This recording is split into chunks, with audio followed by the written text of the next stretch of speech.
ہو، اللہ نہ کرے دل میں یہ بات نہ آ جائے کہ ہم فلاں جگہ شادی کریں گے تو ہمیں بہت سارا مال ملے گا، اگر یہ آ گیا تو ہمارے نکاح کی برکت چلی جائے گی،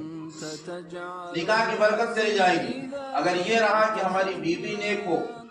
جو ہماری زندگی میں بھی تبدیلی کر دے اور ہماری آنے والی جو نسل ہے، ہماری جو اولادیں ہیں، اس کے ذریعے اس کی بھی تربیت ہو اور وہ بھی اللہ کے یہاں بھی قبول ہوں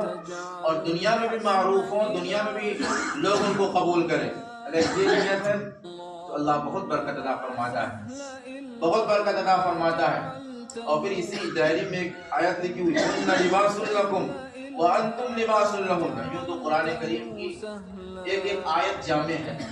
قرآن کریم کا مفہوم اتنا وسیع ہے کہ آدمی کے اندر جتنا بھی علم ہو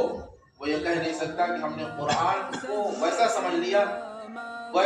لیا جیسا سمجھنے کا حق ہے۔ ہرگز نہیں، سارے علم والے فیل ہیں، سب ہیج ہیں، اس لیے کہ یہ کلام الہی ہے، یہ اس مالک کا کلام ہے جس سے بڑا اس دنیا میں نہ کوئی کلام نازل ہوا ہے نہ نازل ہوگا۔ عرب میں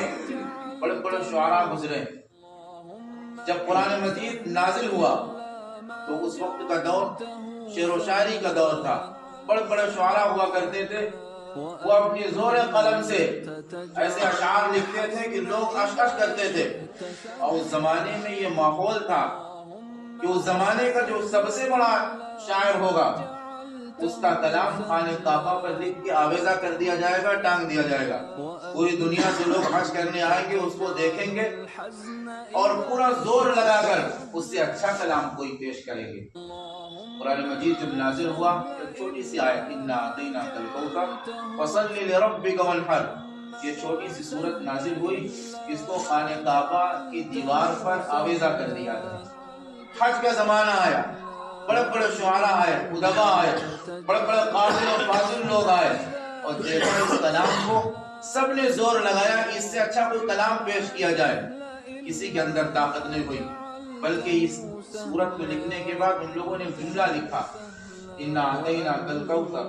فَصَلِّ لِرَبِّكَ وَانْحَرْ إِنَّ شَانِئَكَ هُوَ الْأَبْتَرُ إِنَّ هَذَا لَيْسَ مِنْ كَلَامِ الْبَشَرِ"۔ لکھ دیا ان لوگوں نے، یہ تو کوئی انسان کا کلام ہی نہیں، جب یہ انسان کا کلام نہیں ہے تو انسان اس کا جوڑ کہاں لگا سکتا ہے؟ وہی آیت یہاں لکھی، "هُنَّ لِبَاسٌ لَكُمْ"، اللہ فرماتا ہے کہ بیوی تمہارے لیے لباس ہے، شوہروں بیوی تمہارے لیے لباس ہے، اور اے بیویوں شوہر تمہارے لیے لباس ہے۔ یہ چھوٹی سی آیت لیکن اس کے معنی اور مفہوم بہت وسیع ہے۔ لباس سے آدمی کے عیب چھپ جاتے ہیں، لباس سے آدمی کے عیب چھپتے ہیں۔ قرآن کہہ رہا ہے کہ اے بیویوں تم اپنے شوہروں کے عیب کو چھپا کر رکھنا، اور اے شوہروں تمہاری بیویوں کے اندر کوئی خرابی ہو تو کوئی عیب ہو تو اس کو چھپا کر رکھنا، اگر اس کو تم نے افشا کیا لوگوں کے سامنے تو گھر برباد ہو جائیں گے، گھر ٹوٹ جائیں گے۔ یہ آیت بتاتی ہے کہ آپس کے معاملات کو گھر کے اندر سے باہر نہ جانے دیجیے بلکہ گھر میں حل کر لیجیے۔ تو اللہ فرماتا ہے بیوی تمہارے لیے لباس ہے اور تم بیوی کے لیے لباس ہو۔ بیوی کے اندر کوئی عیب ہے تو تم اس کو چھپانے کی کوشش کرو، اور اگر شوہر کے اندر کوئی عیب ہے تو بیوی کو چاہیے کہ وہ اس کو چھپائے، وہ اس کے لیے لباس ہے۔ قرآن کہہ رہا ہے۔ اللہ رب العزت و جلالہ ہم سب کو عمل کرنے کی توفیق۔